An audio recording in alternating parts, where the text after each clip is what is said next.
Last topic specific heat capacity था ना, specific heat capacity. Okay,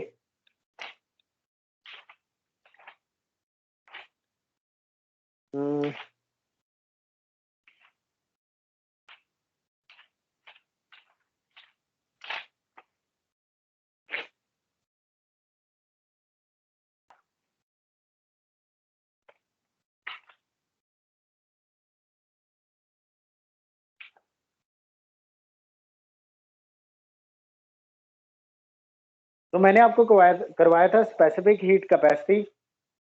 हाँ, ये लिखना मत क्योंकि आप लिख चुके होंगे। तो बेटा पहले तो हमने पढ़ा था हीट कैपेसिटी, मैं आपको रिवाइज करा दूं।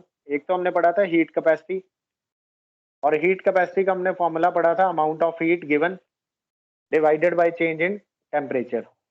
फिर हमने पढ़ा था specific heat capacity, specific heat capacity. Specific heat capacity को हमने स्मॉल सी से डिनोट किया था। इसका फॉर्मूला है heat capacity per unit mass, it is heat capacity divided by mass. तो क्या होता है, यहाँ पर एक मास वाली टर्म आ जाती है, Q divided bye M into delta T. ये सबको याद है। अब देखो इसमें कोई कंफ्यूजन नहीं है, हीट कैपेसिटी स्पेसिफाइड नहीं थी कि कितने मास को कितनी हीट देनी है और ऐसे करके। तो ये टर्म ज़्यादा यूज होती है स्पेसिफिक हीट कैपेसिटी, क्योंकि हम इसमें स्पेसिफाई कर देते हैं कि 1 ग्राम सब्सटेंस का टेम्परेचर चेंज करने के लिए हमें जितनी हीट चाहिए, 1 ग्राम सब्सटेंस का टेम्परेचर 1 डिग्री सेल्सियस चेंज करने के लिए हमें जितनी हीट चाहिए, that is called specific heat capacity. Yes और नो बच्चों, ये सबको समझ आ गया था कल? Yes okay, yes sir. शाबाश। अब इसके बाद बेटा एक और टर्म आती है, उसे कहते हैं molar specific heat, molar heat capacity, molar specific heat capacity. अब ये थर्ड टर्म है, इसकी हेडिंग लगा दो। ये हमारे पास थर्ड टर्म है, इसकी हेडिंग लगा दो molar specific, molar specific heat capacity, molar specific heat capacity. ये हमारे पास, इसे मैं कैपिटल सी से डिनोट करूंगा, ध्यान से सुनना। जो पहले था वो स्मॉल सी से था, अभी जो है ये कैपिटल सी है, दोनों में फर्क है। इसमें एक वर्ड और जुड़ गया, पहले सिर्फ हीट कैपेसिटी था, फिर स्पेसिफिक हीट कैपेसिटी था, अब आ गया मोलर स्पेसिफिक हीट कैपेसिटी। ये वर्ड और जुड़ गया, मोलर। अब वर्ड मोलर जुड़ने का मतलब है इसमें मोल कॉन्सेप्ट होगा कुछ ना कुछ, ठीक है बच्चे? तो अगर हम पर यूनिट मास की जगह पर यूनिट मोल ले लें, यानी एक मोल का कोई सब्सटेंस लेते हैं, उसका 1 मोल लेते हैं। If I consider 1 mole of a substance and we want to increase its temperature by 1 degree Celsius, तो जितनी हीट हमें चाहिए, that heat is called molar specific heat capacity. I hope आप समझ गए होंगे। 1 ग्राम सब्सटेंस की जगह 1 मोल ऑफ सब्सटेंस लेते हैं। बेटा जैसे ग्राम जो है वो भी अमाउंट को मेजर करने के लिए हम लोग यूज करते हैं, इन द सिमिलर वे मोल भी हम अमाउंट को मेजर करने के लिए यूज करते हैं। तो 1 ग्राम की जगह if I consider 1 mole of any substance, तो obviously the amount of heat energy required to increase the temperature by 1 degree Celsius, that is called molar specific heat capacity. तो बेटा मैं डिक्टेट कर रहा हूं, आप लिख लो डेफिनेशन। लिख लो definition.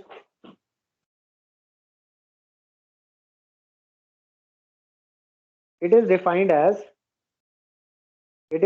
as the amount of heat, बच्चे इसको लिख लो, it is defined as the amount of heat required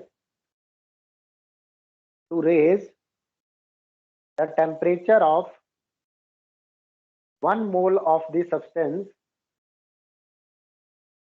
I repeat, it is the amount of heat required to raise the temperature of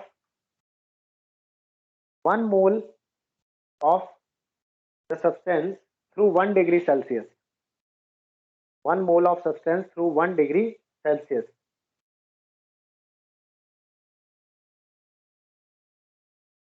तो बच्चे आओ देखते हैं, तो डेफिनेशन कहती है C इज इक्वल टू, इसको कैसे डिफाइन करेंगे बेटा? It is heat capacity.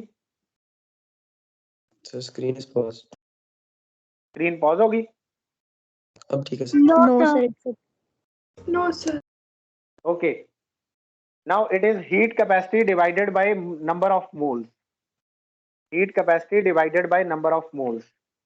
पहले हमने कहा heat capacity per unit mass, अब ये आ गया heat capacity per unit mole. तो this is molar specific heat capacity.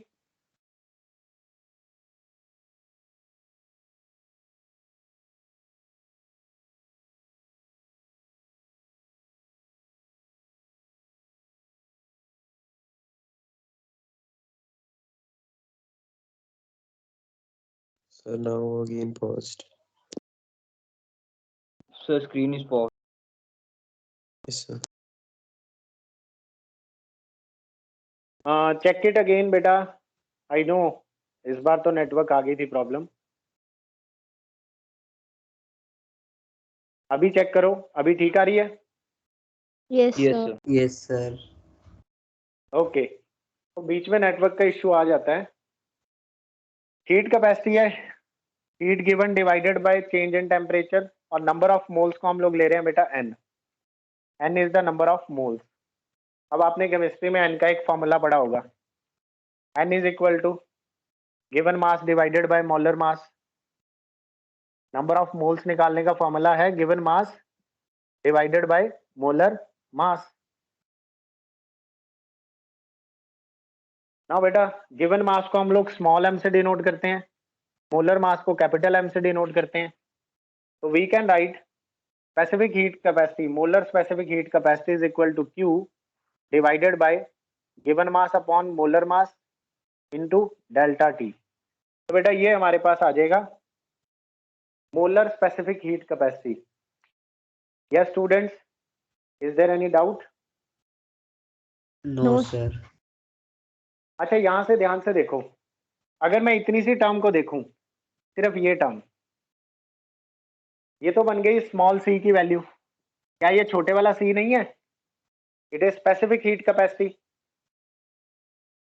तो अगर मैं स्पेसिफिक हीट कैपेसिटी को मोलर मास से मल्टीप्लाई कर दूं तो हमें मोलर स्पेसिफिक हीट कैपेसिटी आ जाएगी। तो बेटा ऐसे करके लिखो, molar specific heat capacity, molar specific heat capacity is equal to molar mass is equal to molar mass multiply by molar mass multiply by specific heat capacity, molar mass multiply by specific heat capacity. या तो हम ऐसे लिख दें heat capacity divided by number of moles, या फिर बच्चे हम लोग ऐसे लिख दें specific heat capacity multiply by molar mass, then again we will get molar specific heat capacity. Is it clear students?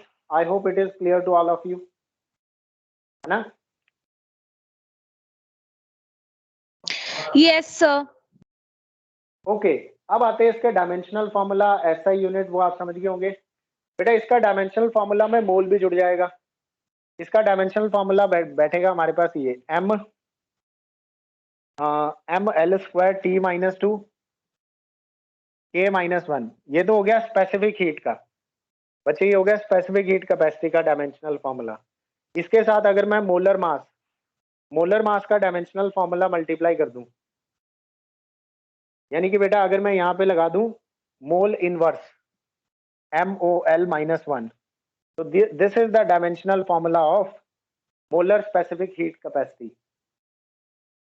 Please right it down, dimensional formula of molar specific heat capacity. ये आप बड़ी आराम से निकाल सकते हैं। अब आपको आता होगा कि कैसे कैलकुलेट करते हैं, आना चाहिए। व्हाट आई मीन, आपको आना ही चाहिए निकालना। ठीक है बच्चे, अब यहाँ पर आप एक बात का ध्यान रखो, अब हम मैकेनिक्स नहीं पढ़ रहे हैं कि हमें बस M, L और T मिलेगा। सिर्फ मैकेनिक्स में ये तीन चीजें थी, मास, लेंथ और टाइम। अब हम मैकेनिक्स से आगे आ गए हैं, हमें यहाँ पे केल्विन भी मिलेगा, मोल भी मिलेगा, और हो सकता है कि बाद आने वाले टाइम में हमें सातों के सातों डायमेंशंस मिल जाएं जो फंडामेंटल हैं। तो 5 तो हमें मिल गए। अब इज इट क्लियर बच्चों, कोई doubt? No. No, sir. Okay, that's very good. So this is Sir, all SI about SI unit बेटा यहीं से निकाल सकते हो। SI यूनिट हीट कैपेसिटी की लिखो divided by number of moles की, तो SI यूनिट जो है वो लिख लेते हैं नंबर ऑफ मोल्स की जूल पर मोल पर केल्विन, जूल पर मोल पर केल्विन।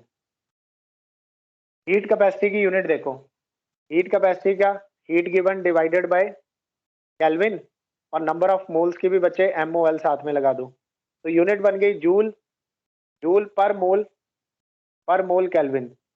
ये SI यूनिट है। ठीक है बच्चों,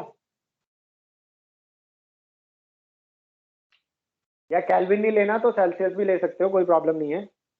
जूल पर मोल पर डिग्री सेल्सियस, ठीक है, ये फॉर्मूला से निकल जाएगी। समझ में आया मैंने कैसे लिखा बेटा? हीट कैपेसिटी की यूनिट है जूल पर केल्विन, हीट अपॉन टेम्परेचर, तो हीट कैपेसिटी की यूनिट है जूल पर केल्विन, साथ में मोल मल्टीप्लाई कर दिया क्योंकि नंबर ऑफ मोल्स आ रहे हैं, तो ये बन गई यूनिट, SI यूनिट। ठीक है बच्चों, समझ गए? यस और नो बोलो, sir. समझ गए सारे? Yes. Yes. Yes, sir. Okay, so these are the basic terms.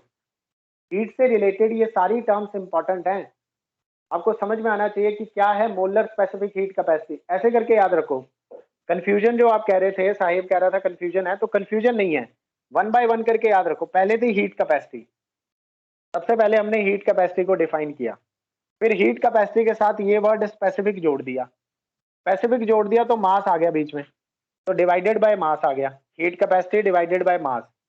अब बच्चे उसके बाद अगर हमने साथ में वर्ड मोल जोड़ दिया, तो अगर मैं मल्टीप्लाई कर दूं साथ में मोलर मास से, तो ये साथ में जुड़ जाएगा। हीट कैपेसिटी से मिली स्पेसिफिक हीट कैपेसिटी, अगर मैं मास से डिवाइड कर दूं, और फिर स्पेसिफिक हीट कैपेसिटी को मोलर मास से मल्टीप्लाई कर दूं, तो मोलर स्पेसिफिक हीट कैपेसिटी मिल जाएगी। इज इट क्लियर बच्चों? कोई कंफ्यूजन नहीं है। एक माइंड सेट बना लो कि एक एक वर्ड ऐड होते ही एक एक क्वांटिटी ऐड हो जा रही है, मतलब एक एक क्वांटिटी अटैच हो जा रही है उसके साथ। क्लियर है? कोई डाउट? No. ओके, तो यहां तक अब आपका नोट हो गया। आओ हम लोग आगे चलते हैं अपने चैप्टर में। हमें गैसेस के लिए भी देखनी है, ये तो मैं सब्सटेंस की बात कर रहा था, हमें देखना है अब बच्चे गैसेस के लिए। हमें ये तो जर्नल बात कर रहे थे, we are defining all these terms in general, कैसे ऐसे होती हैं।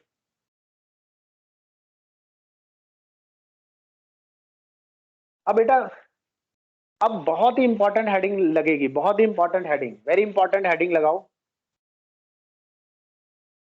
गैस के लिए। अभी तक मैंने ये नहीं बोला कि हम स्पेसिफिक हीट किसी गैस की निकाल रहे हैं, ऐसा कहा हमने? हमने कहा कोई सब्सटेंस है हमारे पास, कोई सॉलिड चीज मान ली हमने, इन जर्नल से बात कर रहे थे हम लोग, हमारे पास कोई सब्सटेंस है, हम उसके लिए निकाल रहे थे उसकी हीट कैपेसिटी, उसकी स्पेसिफिक हीट कैपेसिटी, फिर उसकी मोलर स्पेसिफिक हीट कैपेसिटी।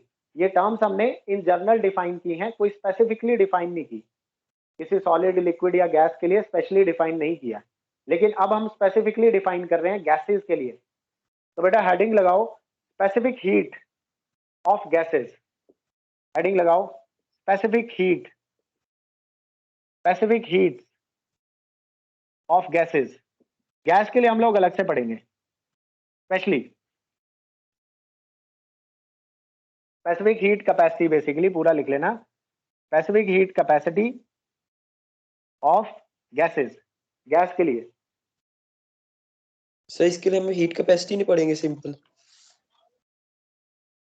बेटा कर दिए ना हमने डिफाइन टर्म्स, अब तो आपको समझ आ जाना चाहिए। नो सर, गैसेस के लिए हीट चलिए। कैपेसिटी नहीं पढ़ेंगे सिर्फ अकेला? नहीं नहीं नहीं नहीं नहीं, गैसेस के एक्चुअली हीट कैपेसिटी बहुत कम यूज होती है। द रीजन बीइंग बच्चे, हीट कैपेसिटी में कुछ भी स्पेसिफाई नहीं है, ना तो मास स्पेसिफाई है। अब मैं बोलूं कि मेरे पास एक सब्सटेंस है, ऐसे समझो, चलो ये रैंडम बता रहा हूं, अब पूछ ही रहे हो तो बता रहा हूं, आयरन है मेरे पास, मैं बोल रहा हूं कि आयरन की हीट कैपेसिटी, आयरन की हीट कैपेसिटी जो है ऐसे ही कह देते हैं, मान लो 50 जूल पर केल्विन है, 50 जूल पर डिग्री सेल्सियस, ऐसे मान लिया चलो। हीट कैपेसिटी आयरन की 50 जूल पर केल्विन है, पर डिग्री सेल्सियस है।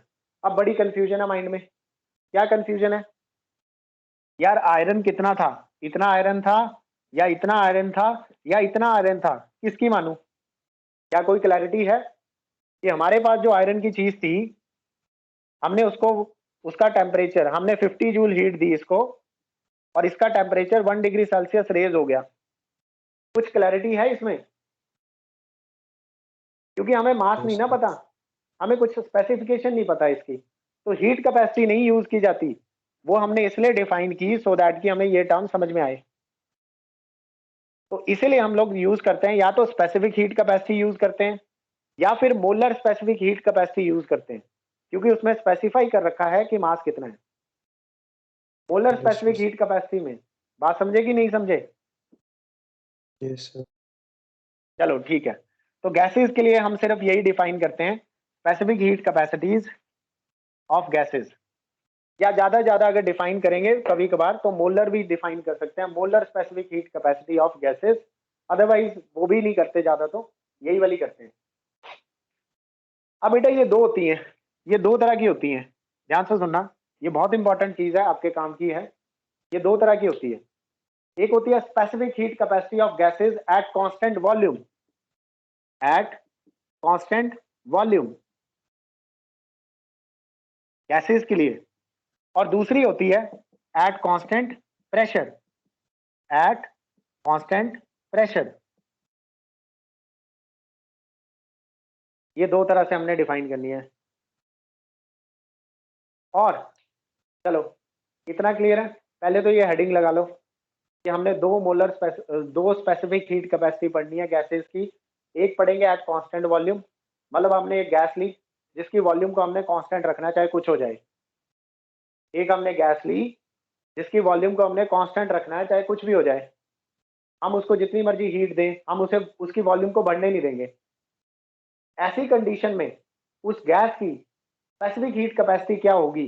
That is specific heat capacity at constant volume. दूसरी वाली आप समझ गए होंगे, हमने एक गैस ली, उस गैस में हमने प्रेशर नहीं बढ़ने देना, कुछ भी हो जाए। ऐसी कंडीशन पे उस गैस की स्पेसिफिक हीट कैपेसिटी क्या होगी? That is specific heat capacity at constant pressure. बात समझे बच्चे? जैसा नाम है वैसा ही इसका बिहेवियर है, वही सेम चीज है, नाम से ही समझ आ रहा है। यस और नो? यस। चलो ठीक है।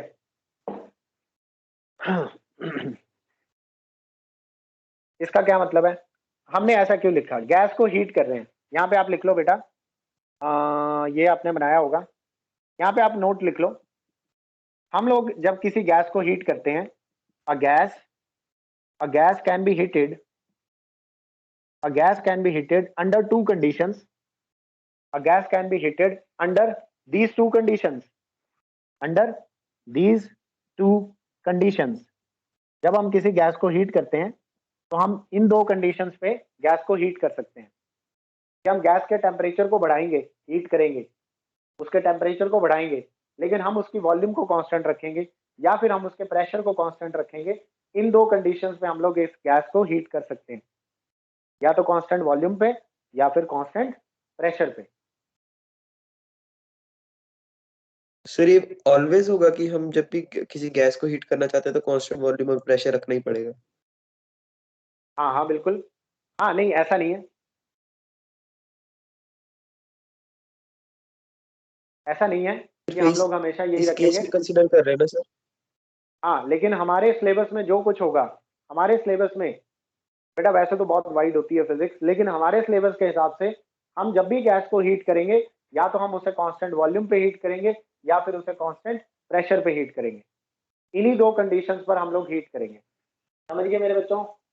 यस, क्लियर है सबको? सर मीन्स जब हम हीट करेंगे सर तो वो वॉल्यूम और प्रेशर चेंज नहीं होंगे ना? इनमें से कोई एक चीज हम चेंज नहीं करेंगे, नहीं होने देंगे। समझ रहे हो? सर इनमें से आइडिया कोई एक चीज, या तो वॉल्यूम कांस्टेंट रखेंगे या प्रेशर कांस्टेंट रखेंगे। यार इन बातों का साहिब धीरे धीरे आपको क्लियर होती जाएगी बातें। आपके क्वेश्चंस करेक्ट हैं, नो डाउट, बहुत बढ़िया क्वेश्चंस हैं, लेकिन अभी के लिए मैं यही बोलूंगा कि आपको ये चीज का ध्यान रखना है कि हम जब हमारे सिलेबस के हिसाब से हम जब गैसेस को हीट करेंगे तो दो ही कंडीशंस हैं, या तो कांस्टेंट वॉल्यूम या कांस्टेंट प्रेशर। इन दोनों कंडीशंस को हमने करवाना ही ऐसे है काम, मतलब मैं ये नहीं कह रहा कि यही होता है, पर हमने करवाना है ऐसे काम। Are you getting my point?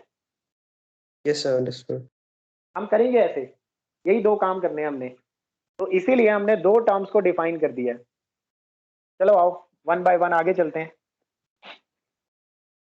ये लिख लिया होगा आपने, तब इनकी डेफिनेशन लिखो बेटा, लिखो definition.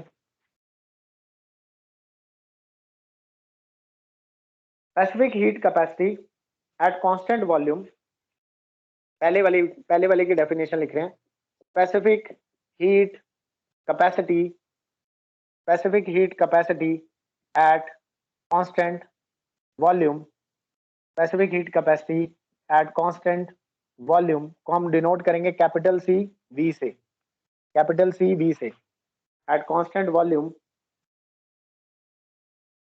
is defined as sir small C भी हाँ नहीं जी, होगा?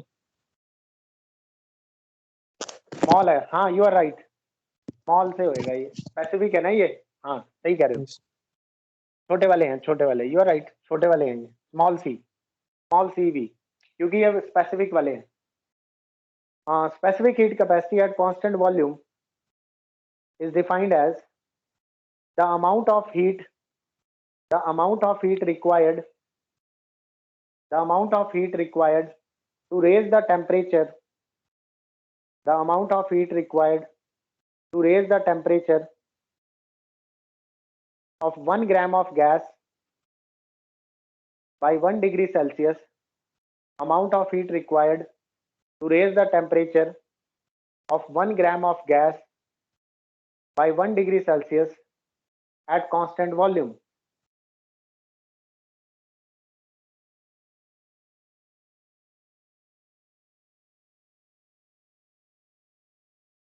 ठीक है बच्चे, लिख लिया? Sir, could you repeat the last line?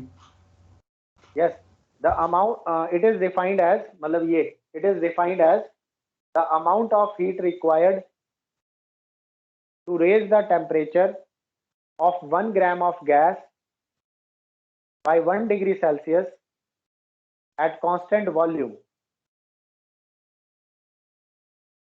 It is defined as heat required to raise the temperature of 1 gram of gas by 1 degree Celsius at constant volume. ठीक है बच्चे? Yes, sir. इसी तरह से प्रेशर के लिए लास्ट में एक वर्ड चेंज करना है, प्रेशर के लिए भी लिख लो एट कांस्टेंट प्रेशर, सेम है डेफिनेशन, लास्ट में एक वर्ड चेंज करना है एट कांस्टेंट प्रेशर। वो आपको वैसे भी समझ आ रहा था, डेफिनेशन में कोई चेंज नहीं है, लेकिन फॉर गैसेस हम लोग इसे अलग से डिफाइन करते हैं, इसे कहते हैं CV और उसे बोलेंगे CP, molar specific heat capacity, specific heat capacity at constant pressure, small c into P। Yes बच्चों, यहां तक कोई doubt? Please ask if you have any doubt.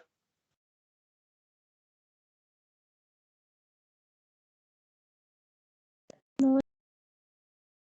Okay,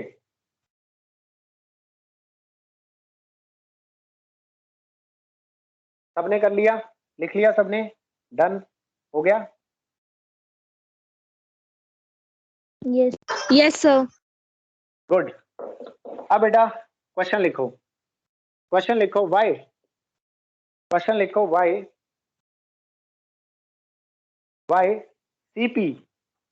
CP is greater than CV। CP CV से बड़ा क्यों है?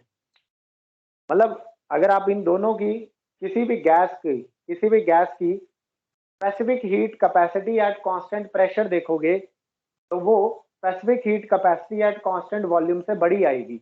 It is always greater than, CP is always greater than CV। Now we have to find out answer of this question। तो बेटा इसमें लिखो, इसके answer में लिखो, when a gas is heated at constant volume, answer लिख रहे हैं, when a gas is heated at constant volume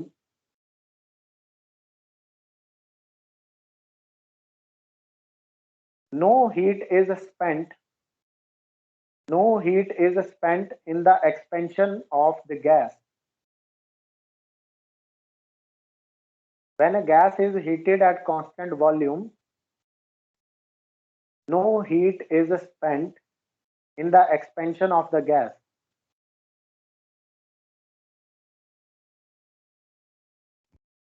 Sir, can you repeat? Yes, मैं repeat कर रहा हूँ. When a gas is heated at constant volume, यहाँ से आप लिख लो, मुझे लगता है बोलने में बार बार बोलना पड़ता है. When a gas is heated at constant volume, comma, no heat is spent in the expansion of gas.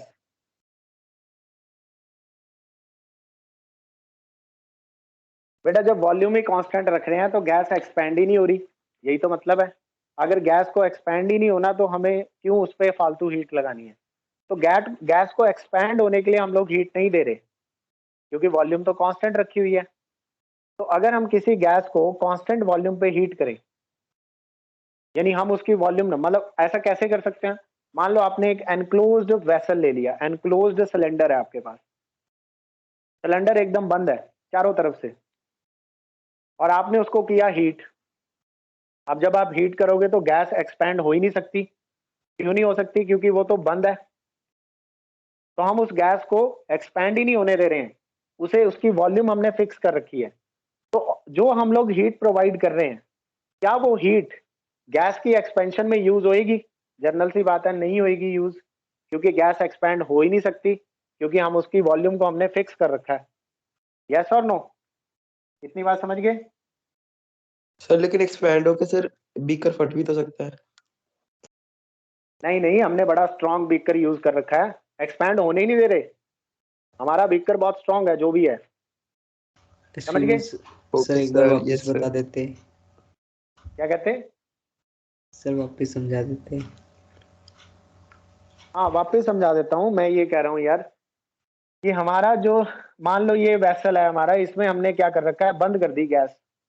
इसमें हमारी गैस है, ये इसको हमने बंद कर दिया. कुछ भी हो जाए, ये सिलेंडर ना तो फटने वाला है ना टूटने वाला है, कुछ नहीं हो रहा. इस गैस की वॉल्यूम है इतनी जितनी इस सिलेंडर की वॉल्यूम है, इसमें हमने गैस फिल कर रखे हैं. अब हमने बेटा इसको ना हीट कर रहे हैं, हम इसको हीट दे रहे हैं बाहर से. तो जो हम लोग हीट दे रहे हैं, क्या वो इस गैस की एक्सपेंशन में यूज होएगी? आपसे मेरा नॉर्मल सा क्वेश्चन है. इसकी वॉल्यूम चेंज हो नहीं सकती क्योंकि हमने बंद कर रखा है. हीट हम लोग इसको दिए जा रहे हैं. क्या जो हम हीट एनर्जी प्रोवाइड कर रहे हैं, क्या वो हीट एनर्जी को यूज करके ये गैस खुद को एक्सपैंड करवाएगी? नो सर, नहीं करवा सकती क्योंकि हम इसको हीट कर रहे हैं कांस्टेंट वॉल्यूम पे. हम इसकी वॉल्यूम नहीं चेंज होने देंगे. इसका मतलब है जो हम हीट यहाँ पे देंगे, इस गैस को जो भी हम हीट प्रोवाइड करेंगे, वो सारी की सारी हीट कौन ले जाएगा? ये जो पार्टिकल्स हैं, इनको एनर्जी मिल जाएगी. ये सारी की सारी हीट एनर्जी इस गैस के पार्टिकल्स की एनर्जी के पास चली जाएगी. क्योंकि गैस को एक्सपैंड होने के लिए एक तरीका ये होता है, बच्चे ध्यान से सुनना मेरी बात. मान लो एक हमने यहाँ पे पिस्टन लगा रखी है फ्रिक्शनलेस, और फिर इसमें गैस फिल कर रखी है. अब अगर मैं इसको हीट प्रोवाइड करूं, इसको ऐसे समझो, रैंडम एग्जांपल के साथ, बनाना नहीं है आपको. यहाँ से मैंने 10 जूल हीट दी, यहाँ से भी मैंने 10 जूल हीट दी. बेटा यहाँ से 10 जूल के दो पार्ट्स हो गए. 10 जूल में से मान लो 6 जूल की जो एनर्जी है वो तो एक्सपैंड होने में यूज होगी. यानी गैस ने क्या किया, इस पिस्टन को धक्का मारा, और पिस्टन को धक्का मार के पिस्टन यहाँ की बजाय यहाँ पहुंच गई. पिस्टन पहले इस पोजीशन पे थी, रेस कर गई, ऊपर चली गई, तो गैस की वॉल्यूम बढ़ गई ना. और गैस की वॉल्यूम बढ़ाने के लिए एनर्जी की तरह गैस की वॉल्यूम बढ़ गई ना. ध्यान से सुनो, 6 जूल ऑफ एनर्जी से ये यहाँ से यहाँ पहुंच गया, कितनी एनर्जी यूज करके? 6 जूल एनर्जी यूज करके। यानी कि how much work is done, जितनी एनर्जी यूज होगी उतना वर्क डन होगा। तो how much work is done in expanding this? So the work done in expansion of gas is 6 joule. Why 6 joule? Because 6 joule of energy is used in the expansion of heat. Now the remaining 4 joule energy, this remaining 4 joule energy will be taken by the particles. But in this case, it is not allowed to expand. हम expand नहीं होने देंगे. So whenever 10 joule of energy is given to the system or the gas, overall 10 joule of energy is taken by the particles. Yes students, are you getting my point? समझ आ रही है आपको मेरी बातें? Yes sir.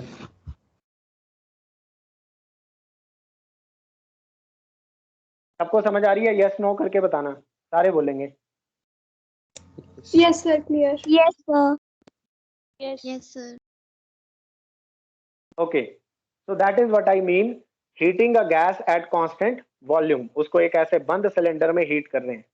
अब उसके आगे continue करेंगे हम अपना सिस्टम। ये मैं आपको समझा रहा था कि जो आप हीट एनर्जी प्रोवाइड कर रहे हैं वो सारी की सारी हीट एनर्जी असल में पार्टिकल्स ले जाएंगे, गैस की एक्सपेंशन में यूज ही नहीं हो सकती। So when a gas is heated at constant volume, no heat is spent in the expansion of gas. The whole amount of work done, the whole work done,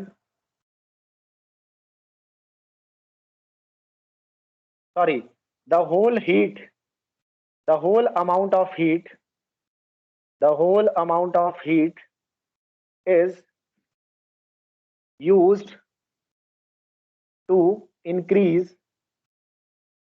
is used to increase the temperature of gas।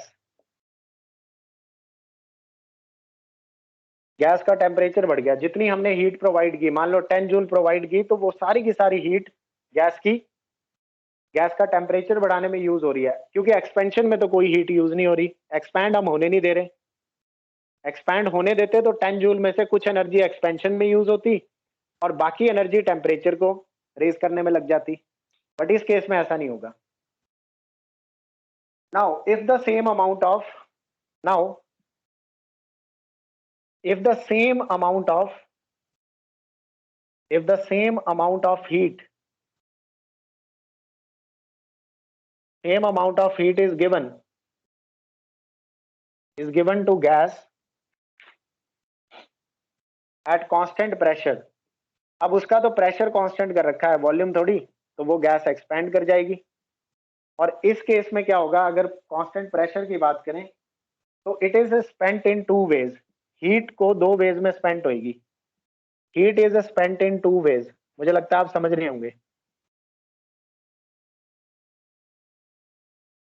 Number 1, constant pressure की condition में, volume तो constant नहीं है ना, हम constant pressure की बात कर रहे हैं, वॉल्यूम एक्सपैंड हो सकती है। तो इस केस में अगर आप 10 जूल की हीट प्रोवाइड करेंगे तो कुछ हीट तो गैस को एक्सपैंड करने में यूज हो जाएगी, मतलब कुछ वर्क डन होगा जिससे कि गैस एक्सपैंड हो जाएगी, और जो रिमेनिंग हीट है वो टेम्परेचर इंक्रीज करेगी गैस का। तो 2 वेज में यूज होगी। Number 1, in expanding the gas. Sir एक बार ये फिगर से समझा दो, जैसे आपने पहले बताया, वॉल्यूम वाला तो आ गया सर। यार मैंने फिगर में समझाया तो है, पिस्टन वाला केस, कैसी बात करते हो? क्या बच्चों आपको समझ आया सबको? अगर सबकी ये प्रॉब्लम है देन मैं, प्रेशर मतलब सर वो तो समझ में आएगी, गैस एक्सपैंड हो सकती है। कांस्टेंट प्रेशर मतलब पिस्टन लगा रहा है जो गैस के ऊपर।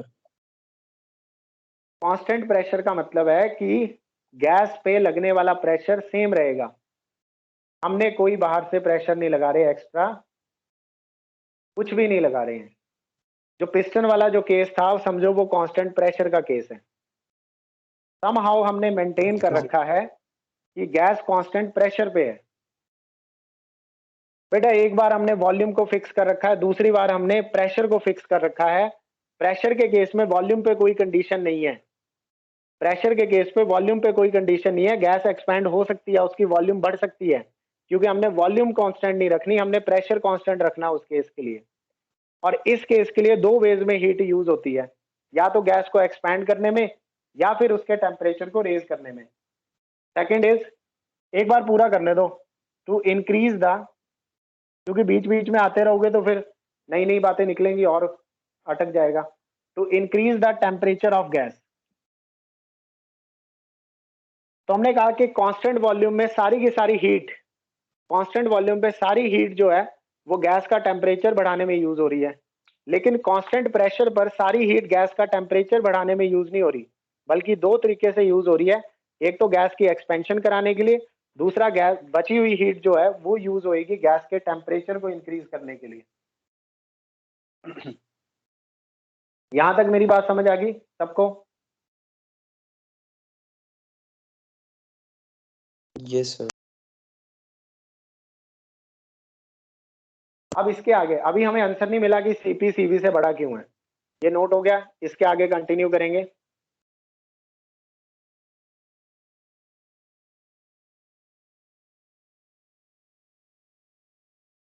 इसके आगे नाउ इट मीन्स दैट, इसका क्या मतलब निकल के आता है, इसका कंक्लूजन ये निकल के आता है, it means that to increase, it means that to increase the temperature, to increase the temperature by to increase the temperature to the same value, to increase the temperature to the same value as in constant volume, as in case at constant volume, as in case at constant volume, more heat is to be supplied, more heat is to be supplied, ज्यादा heat देनी पड़ेगी pressure के मामले में। More heat is to be supplied at constant pressure.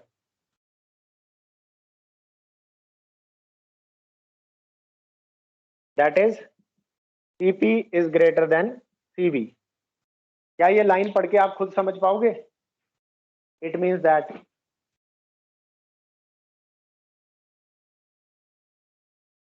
Sir means यहाँ पे cylinder फटने वाली बात होगी ना?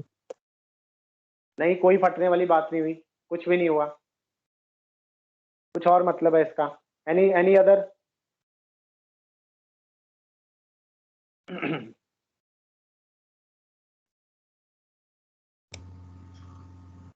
So सर this तभी तो means गैस कि एक्सपैंड होगी। एक मिनट साहेब, हाँ जी बोलो बोलो।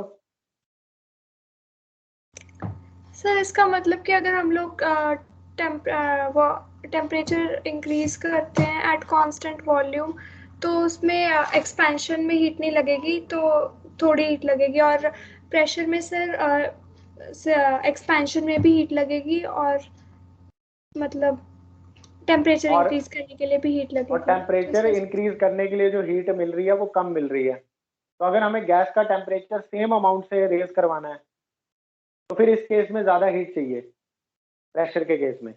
यस और नो? Yes sir. तो बच्चों क्या मतलब है, मान लो ये कांस्टेंट जो पहले वाला केस था, ये वॉल्यूम वाला केस है, इसमें हमने 10 जूल हीट दी। मान लो गैस का टेम्परेचर इंक्रीज हो गया 10 डिग्री सेल्सियस। और जो कांस्टेंट प्रेशर वाला केस है, जो कांस्टेंट प्रेशर वाला केस है, इसमें हमने क्या किया, इसमें हमें इसमें हमें बच्चे 16 जूल हीट देनी पड़ रही है इस गैस का टेम्परेचर 10 डिग्री सेल्सियस राइज करवाने के लिए। ऐसा इसलिए क्योंकि 16 में से 6 जूल तो एक्सपेंशन में यूज हो गया और रिमेनिंग 10 जूल यूज कर रहा है, टेम्परेचर गैस का बढ़ा रहा है। तो प्रेशर के केस में ज्यादा हीट चाहिए अगर गैस का टेम्परेचर 10 डिग्री सेल्सियस बढ़ाना है, जबकि वॉल्यूम कांस्टेंट रखी हुई है तो हमें कम हीट चाहिए गैस का टेम्परेचर बढ़ाने के लिए, क्योंकि फालतू कहीं और यूज नहीं हो रही हीट। इसलिए हम कह रहे हैं कि प्रेशर के केस में ज्यादा हीट चाहिए, मतलब इसकी heat capacity, specific heat capacity इसकी ज्यादा है। समझे बच्चों? सर आगे समझ। तो this is CP and CV, इसको कहते हैं सीपी और सीवी। ये हमारे काम की चीजें हैं, हमें थर्मोडायनेमिक्स में इसकी जरूरत पड़ेगी। यहां तक किसी को कोई डाउट है? You can ask anyone. So beta, these are some topics from your previous chapters तो कुछ हमने अभी कवर कर लिया थर्मोडायनेमिक्स में, कुछ टॉपिक्स हमने पिछले चैप्टर्स के ये जो थे ये कवर हो चुके हैं। तो जब मैं वो चैप्टर कराऊंगा तो आपको ये चीज आनी चाहिए, तो इसको अभी सीख लेना। क्या क्या चीजें? Heat capacity, specific heat capacity, molar specific heat capacity and specific heat capacity of gases at constant volume and constant pressure. Is it clear बच्चों? यहाँ तक सबको क्लियर है? Yes. Yes, sir. Yes sir. चलो शाबाश। अब आते हैं हम लोग अपने थर्मोडायनेमिक्स पे, जब सारी टर्म्स हमने डिफाइन कर ली हैं। एक बार अपनी नोटबुक पे नजर मारो कि आपने क्या कौन कौन सी टर्म्स डिफाइन कर ली। तो ध्यान से देखो हमने क्या क्या डिफाइन किया है।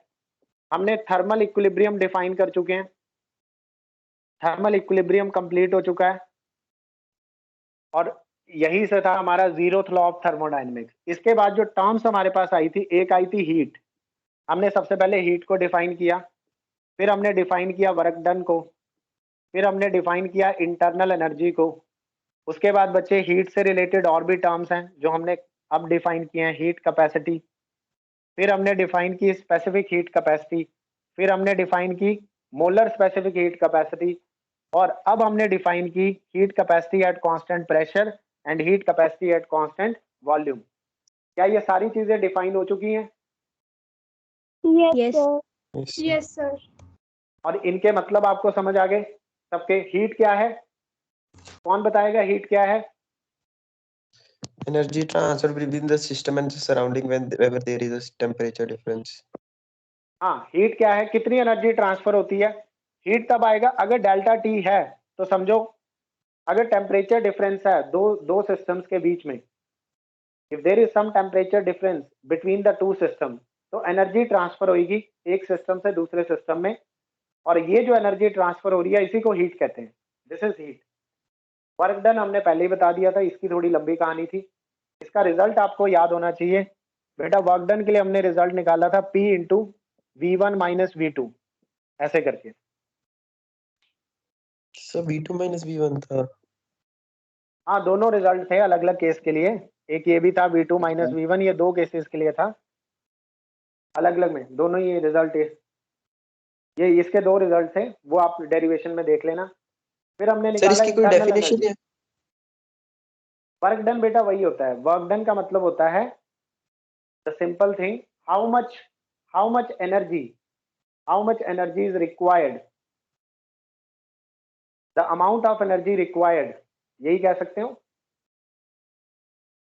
सिस्टम की पोटेंशियल एनर्जी को लेके हमने इसको डिफाइन किया था definition.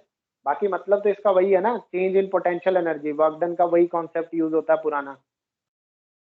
Yes, sir. Work done तो बेसिकली होता कुछ नहीं है। वर्क डन का मतलब है it is basically equal to energy, the energy consumed, how much energy is used, that is equal to the same amount of work done, same amount of work is done. जितनी आप energy use करोगे उतना ही work done होगा। अभी अभी मैं यही तो बता रहा था, 6 जूल ऑफ एनर्जी हमने भेजी, 6 जूल एनर्जी हमने भेजी, और बेटा 6 जूल एनर्जी यूज होगी गैस को एक्सपैंड करवाने में। यानी कि the work done in expansion of gas is 6 joule because energy given for expansion is 6 joule. So that is the same definition of work done. Energy consumed is equal to the work done. इसके लिए formulas निकाले थे, ये याद कर लेने हैं जाके। इंटरनल एनर्जी मैंने कहा माइक्रो लेवल पे चले जाते हैं। इंटरनल एनर्जी का मतलब क्या है? अगर हम किसी सिस्टम की बात करें, सिस्टम के अंदर के पार्टिकल्स हैं, उन पार्टिकल्स के पास काइनेटिक एनर्जी है, उन पार्टिकल्स के पास पोटेंशियल एनर्जी है। बच्चे काइनेटिक एनर्जी टेम्परेचर की वजह से है, और पोटेंशियल एनर्जी जो है वो इंटरेक्शन यानी वॉल्यूम की वजह से है। तो फिर टोटल जो एनर्जी बैठती है सिस्टम की वो इंटरनल एनर्जी है। ये सारी बातें आपको क्लियर होनी चाहिए, तभी हम लोग आगे जाएंगे थर्मोडायनेमिक्स में। सारे बच्चे बोलो यहाँ तक क्लियर है सभी को? Yes sir. And not only their definition but their sign conventions also. Heat के साइन कन्वेंशन। अगर आप बेटा सिस्टम को हीट देते हो, if heat is given to the system, तो सिस्टम की हीट बढ़ जाएगी, उसे पॉजिटिव लेंगे। If heat is taken from the system, तो सिस्टम की हीट कम हो जाएगी, तो उसे नेगेटिव लेंगे। वर्क डन की बात करें, if work is done by the system, अगर सिस्टम वर्क डन करेगा तो उसे पॉजिटिव लेंगे। If system is done on the system, sorry if work is done on the system तो उसे नेगेटिव लेंगे। तो along with these terms you have to remember their sign conventions also. ठीक है बच्चे? सर बार बार इंटरनल Yes, एनर्जी की भी कन्वेंशन है साइन। इंटरनल एनर्जी के भी साइन कन्वेंशंस है, मैंने लिखवाए नहीं थे? No sir. चलो लिख लो फिर, इंटरनल एनर्जी के भी हैं, लिख लो।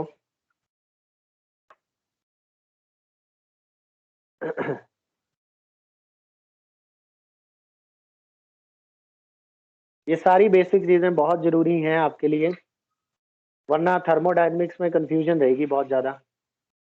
अगर बेटा इंटरनल एनर्जी इंक्रीज होती है तो उसे पॉजिटिव लेंगे, अगर इंटरनल एनर्जी डिक्रीज होती है तो उसे नेगेटिव लेंगे। तो बेटा इंटरनल एनर्जी लिखो, इसके साइन कन्वेंशन लिखो। Number 1, increase in internal energy is taken as positive, increase in internal energy is taken as positive and decrease in internal energy is taken as negative. Internal energy बढ़ेगी तो positive लेंगे, internal energy कम होगी तो negative लेंगे। ठीक है बच्चों, यहाँ तक क्लियर है? yes, sir. Yes. अब आप लोग कह रहे होंगे कि सर कब से फर्स्ट लॉ का इंतजार हो रहा है, फर्स्ट लॉ ऑफ थर्मोडायनेमिक्स अभी तक स्टार्ट ही नहीं कर रहे। सर कल तो कर। बेटा हाँ, अरे वाह, मुझे लगा आप बोलोगे कि यस सर आज ही कर रहे हैं फर्स्ट लॉ। चलो, इट इज इम्पॉर्टेंट कि फर्स्ट लॉ को पढ़ने से पहले ये सारी टर्म्स क्लियर होना इम्पॉर्टेंट है जो जो पढ़ाई गई हैं। सर क्लास थोड़ी सी कम टाइम की रखा करो सर, 1 आवर की रहती है सर। चलो ठीक है, आज के लिए इतना ही करते हैं। अच्छा, आपके पास इवनिंग में कोई टाइम है क्या? सर इवनिंग में मैथ्स क्लास होती है सर। No sir. सर चलो टाइम ठीक ही है, नहीं ठीक है, बचता। No sir. ओके। तो बेटा अब आपकी खुद की भी रिस्पॉन्सिबिलिटी है, एक तो रेगुलर क्लास लगानी है। मुझे पता है मेरी क्लासें लंबी होती हैं और यही रीज़न है कि मुझे एक्स्ट्रा क्लास लेनी पड़ रही है, वरना तो मैं अपनी नॉर्मल क्लास में ही आपका सिलेबस करा देता। पर चलो